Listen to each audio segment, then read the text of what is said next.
I was halfway through fixing the wire fence on the east side of my property when I saw her white Lexus creeping down the gravel road like a predator. I sighed, wiped the sweat off my brow, and waited.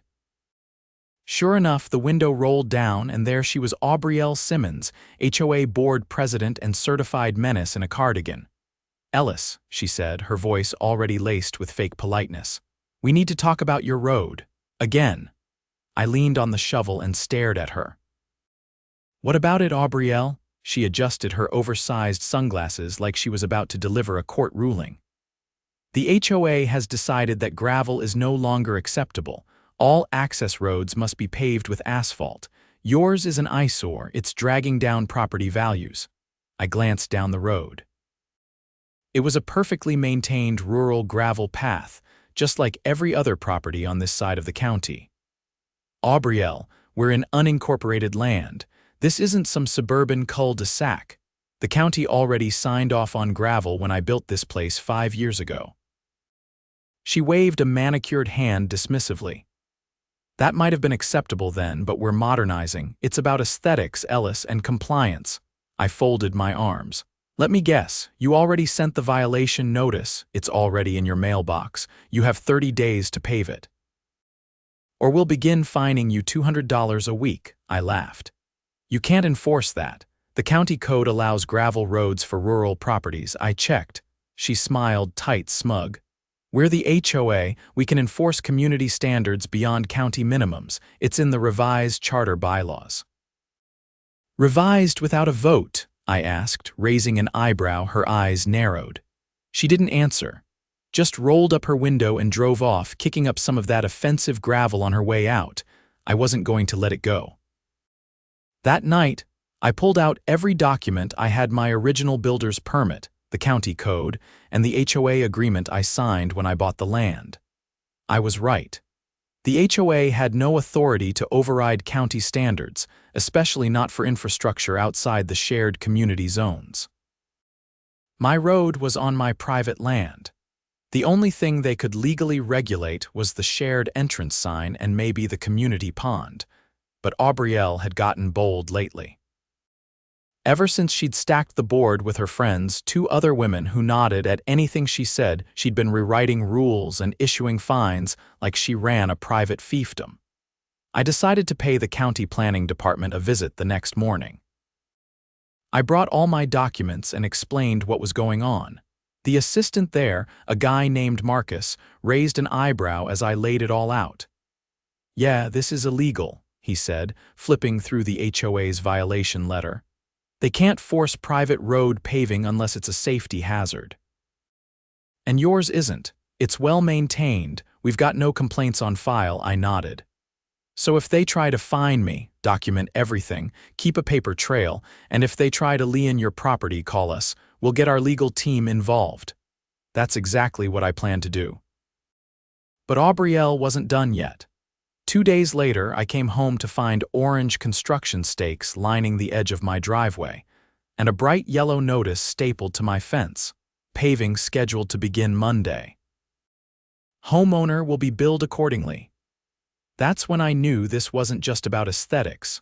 Aubrielle was crossing a line, and I was going to drag her back across it, kicking and screaming if I had to. HOA story, HOA stories, Homeowners Association stories by Sunday morning. I'd replaced the orange stakes with laminated "No Trespassing" signs and strung fluorescent cord along the driveway entrance. I'd also mounted one of my trail cams on a tree facing the road, angled just right to capture license plates and faces. I wasn't dealing with some petty disagreement anymore. This was attempted trespassing with a side of fraudulent billing. Late afternoon, I heard tires crunching up the gravel again. I stepped out onto the porch with my coffee just as a black pickup rolled to a stop in front of the cordoned-off entrance. 2 guys in reflective vests climbed out, looking confused. One pulled out a clipboard and walked up to the barrier. "This the Ellis property?" he asked. "Sure is," I said. "You must be the crew scheduled to pave a road I never asked for." He blinked. "We got a work order from the Heritage Pines HOA, said the homeowner had been notified and agreed to the terms." Jobs already paid up front.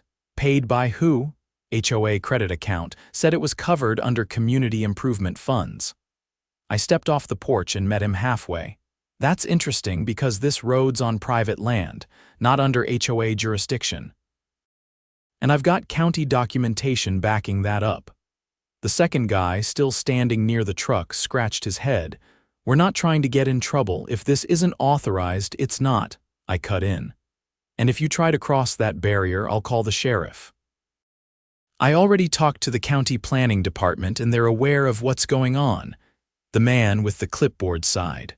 We'll report back and hold off. We don't want any part of this if it's shady. They left without another word, and I watched until their taillights disappeared over the hill. Then I walked straight to my workshop and opened the locked cabinet where I kept my files. I pulled out the HOA's annual budget report, the one they'd mailed out last quarter. Nowhere did it mention a discretionary fund for private infrastructure, and there sure as hell wasn't approval for paving individual driveways. I made copies of everything, then wrote a formal complaint to the county's Office of Consumer Protection. I included scanned documents, the work order left behind by the crew, and a letter detailing how the HOA had misrepresented the job as homeowner approved. Monday morning, I dropped the packet off in person. The woman at the counter, a sharp-eyed administrator named Helen, whistled low as she flipped through the paperwork.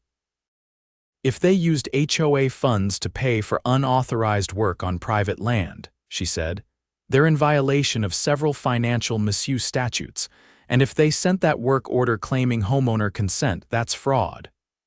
Can the county do anything? I asked. Oh, the county can and will. This'll go straight to the district attorney's office. In the meantime, I suggest attending their next board meeting. Things might get interesting. That suggestion became a plan. 3 days later, I walked into the HOA meeting at the clubhouse with a folder under my arm and a GoPro clipped to my shirt pocket. I didn't hide it. There were about 20 residents seated in the fold-out chairs, most of them retirees who'd moved out here for peace and quiet.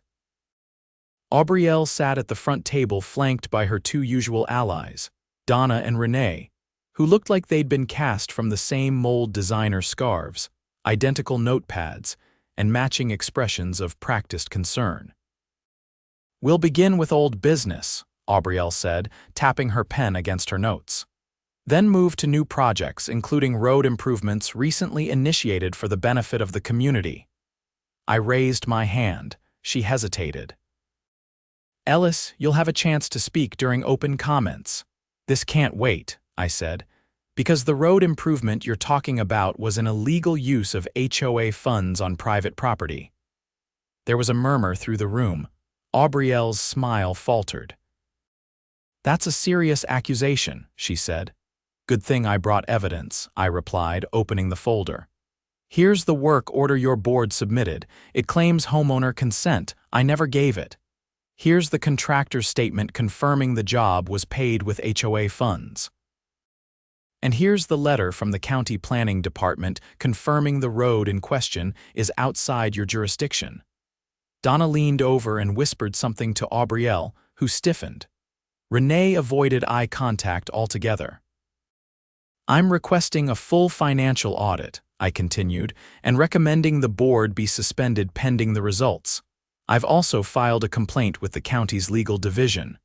You had no right to, Aubrielle started. I had every right, I interrupted.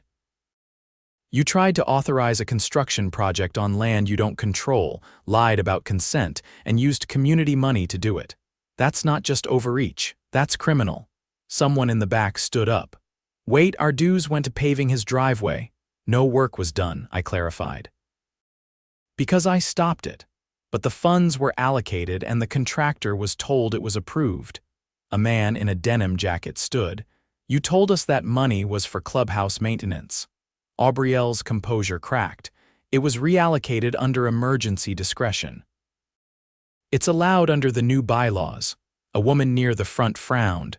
What new bylaws? Renee finally spoke. They were passed during the March meeting. It was a closed session. You mean the one where only 3 board members were present? I asked. That's not a quorum. You can't pass anything with just yourselves in the room. Now the whole room was buzzing.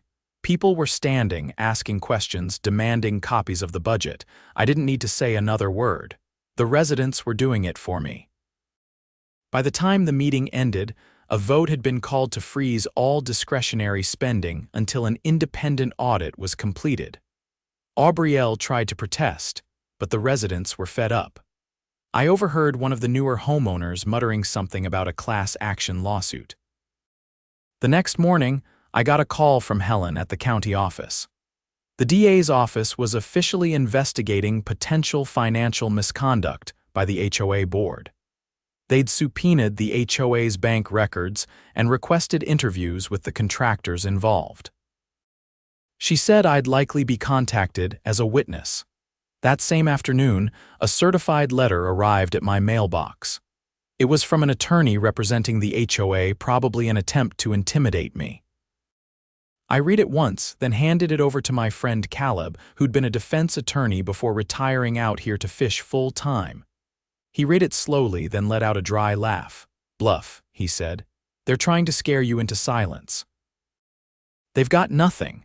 Can they sue me for defamation?" I asked. "Only if what you said wasn't true and you've got documentation. Let them try." I nodded and sat back, watching the sun dip below the ridge. The gravel road glowed orange in the light, same as it always had, same as it always would. The HOA had pushed too far this time, tampered with finances, lied in writing, and tried to steamroll a homeowner with nothing more than arrogance and blank stationery. But they didn't count on someone who knew where to look, who to call, and how to turn their own paperwork against them. They thought I'd fold. Instead, I just started unfolding them, piece by piece. By the end of the week, the HOA clubhouse was locked up with a sign taped to the door, "Temporarily closed pending investigation." No one had seen Aubrielle since the emergency meeting. Her Lexus hadn't moved from her driveway, but her porch light stayed off at night, and the mail was piling up in her box. Saturday morning, the county sheriff's department rolled down our road in 2 cruisers. They weren't in a hurry, but they weren't sightseeing either. I was out front, replacing a busted post on the fence line, and paused when I saw them stop at the Simmons residence. Deputies walked up the porch and knocked once before stepping back. A few minutes passed, then the door opened barely. More talking. Then one of the deputies radioed something in, and a 3rd SUV arrived, this one marked with the county seal. I kept working, didn't stare. But I noticed the other neighbors weren't as subtle. Mr. Haverson across the way stood at the edge of his garden hose pretending to water the same row of snap peas for 15 minutes. Someone else's drone buzzed overhead, low and obvious. The next morning, I got a call from Caleb. His voice was lower than usual. "They're pulling financial records from the HOA's community accounts. Turns out some of that reallocated money went to a private contractor out of state. No license in the county, no work history here." "Shell company?" I asked. "Looks that way. Probably used to funnel funds." "If they trace the payment trail back to a personal account, it's embezzlement." "Do they have enough for that?" "They're close." "And get this, Aubrielle filed for a building permit 6 months ago. Private pool, not on any shared property. Guess who the contractor listed was?" I didn't answer. "Same shell company. Listed under a different name, but the business address matches the one used for the paving order." I leaned against the fence rail and stared down the hill. "So they used HOA funds for a private pool. Looks like she tried to launder it through a fake road improvement invoice, then redirected the funds into her own pocket. And the paving order for your driveway, that was just a cover." I let that settle in. "How long before charges?" "Soon." "But law moves slower than we'd like. They'll want everything airtight before they move." I thanked him and hung up. The air felt thick, like just before a storm breaks. I walked the perimeter of my land, making sure nothing was out of place.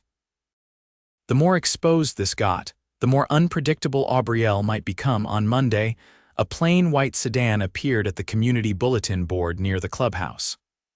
A woman in a gray blazer and flats stepped out, pinned a document to the corkboard. then took a dozen photos of it with her phone.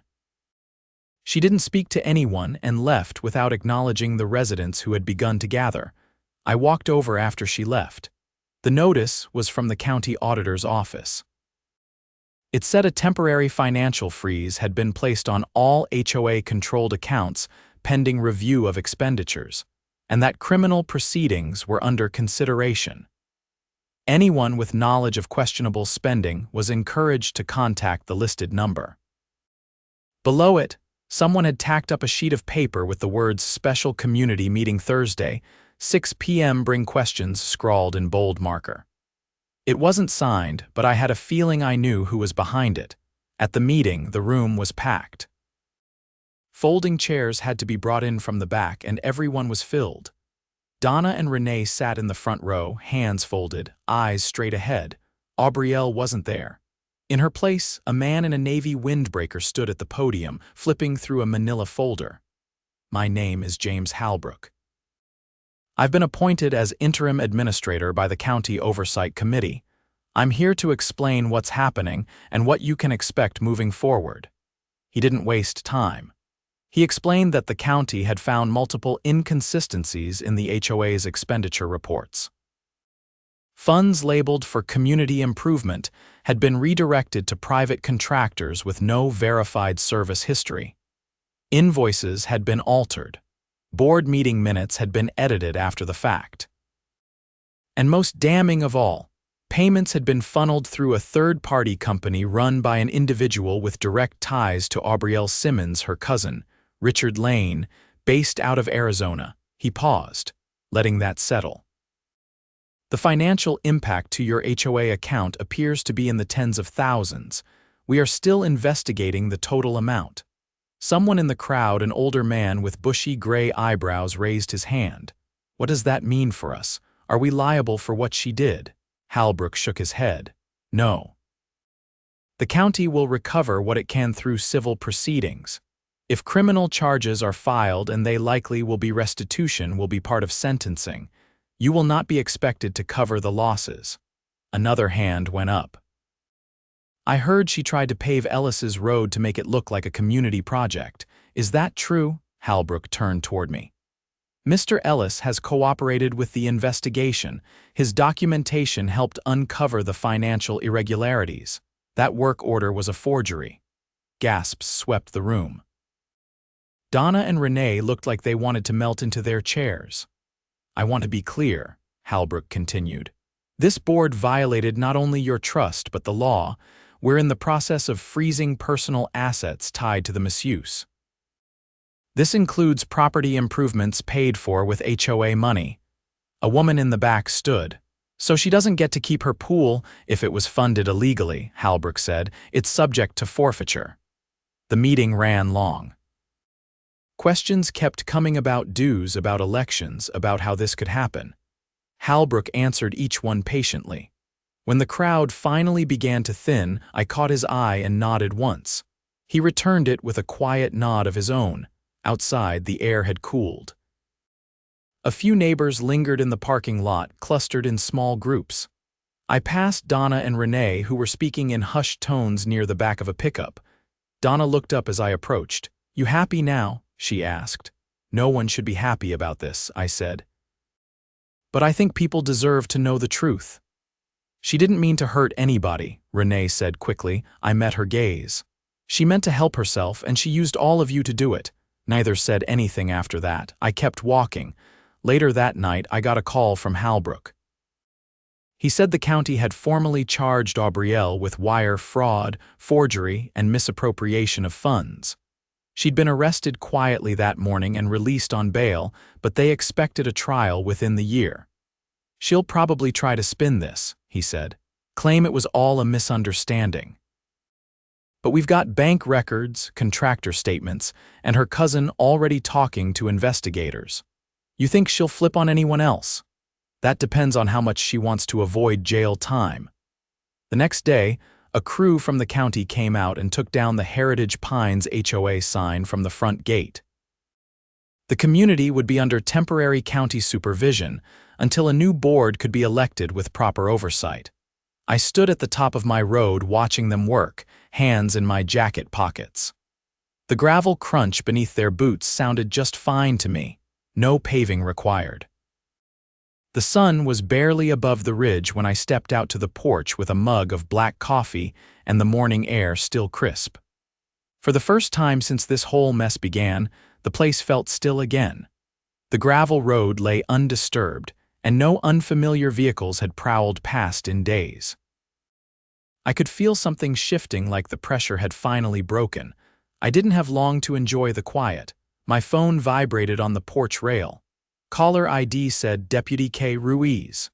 "Morning, Ellis," came her voice as I answered. It was calm, but there was a weight behind it. "You're going to want to stop by the substation.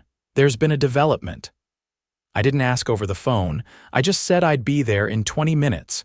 Ruiz met me in the front lobby, her uniform crisp, no nonsense. She led me past the front desk and through a door marked Interview Room 2. But this wasn't an interrogation. On the table lay a cardboard evidence box with 3 sealed bags inside. "We executed a search warrant on Simmons' property late last night," she said. "Found these in her upstairs office closet, hidden behind a false panel." I looked down. One bag held a flash drive. Another, a spiral notebook with pages covered in scribbled initials, dates, and amounts. The third bag contained a checkbook, its ledger filled out in tidy, precise handwriting. "All of these tie directly to the HOA's accounts?" I asked. "More than that," Ruiz said. The flash drive had scanned invoices from the bogus contractor, but some of them weren't for paving or construction. They were for services that never occurred. Lawn maintenance, security patrols, even pest control, all billed monthly, all fabricated. Was she funneling more money than we thought? "Looks like it," Ruiz said. "Between the shell company and these fake service fees, she may have siphoned off closer to 80 grand over the last 3 years. And there's more." She pulled out a printed email chain. "We traced correspondence between Simmons and a former HOA treasurer. The treasurer resigned abruptly last year. We now know why." I scanned the emails. One line stood out. "You said this would be covered by the budget padding." I didn't agree to lie on bank statements. "She threatened him with a breach of contract lawsuit if he went public," Ruiz said. "He never responded after this email. Is he talking now?" "He is. He came in voluntarily this morning after we contacted him." Turns out he'd been keeping his own copies of the financials, suspecting she doctored the reports. I nodded slowly. So she wasn't just bending the rules, she was running a full con. "Grand theft, fraud, and coercion," Ruiz said. "We're adding a charge of witness intimidation based on her threats to the treasurer." "What about the other board members?" "That's where it gets complicated," she said.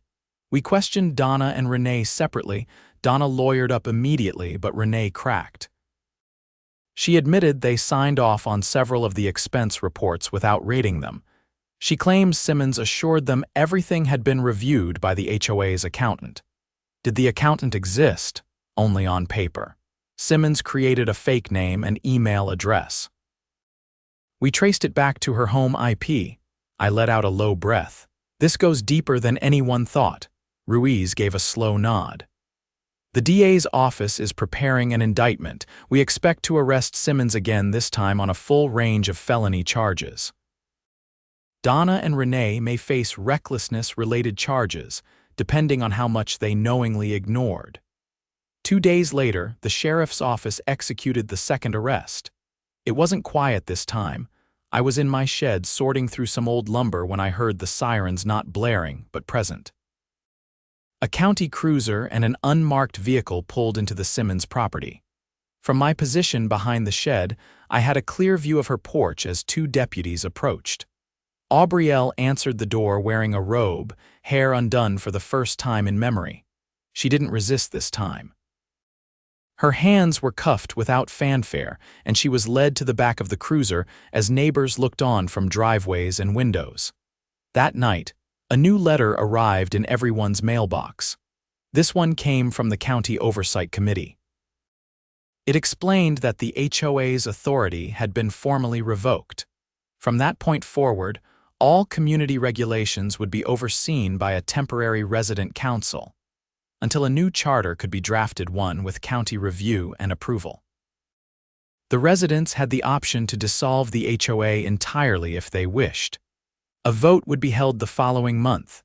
At the meeting to discuss the vote, I sat toward the back of the room, arms folded as people argued over whether to keep any form of local governance at all. Most were leaning towards scrapping the whole thing. A few newer residents worried about property values, but even they admitted the last board had done more harm than good. Haverson stood up halfway through and turned to face the room. "We moved out here to get away from all this nonsense," he said. "HOAs are supposed to protect a neighborhood, not bleed it dry. If we can't trust the people running it, then we don't need it." When the vote finally happened, it wasn't close. 86% in favor of permanent dissolution. The HOA was officially dead. The next few weeks were uneventful in the best way. No new notices, no threats of fines, just the sound of kids playing in driveways and neighbors talking over fences again. Even Donna and Renee kept their heads low. With no more board to cling to, they quietly withdrew from public view. Caleb stopped by one afternoon with a six-pack and a tired grin. "You know," he said, "I've had cases where people stole more, but I've never seen someone build such an elaborate house of cards over a gravel road." I laughed. "She thought no one would fight back." "She thought wrong," he said, cracking open a bottle. "The day the gravel road was recertified by the county planning department, I framed the letter and hung it in my workshop. Not as a trophy, just as a reminder. A simple sentence stamped with the county seal.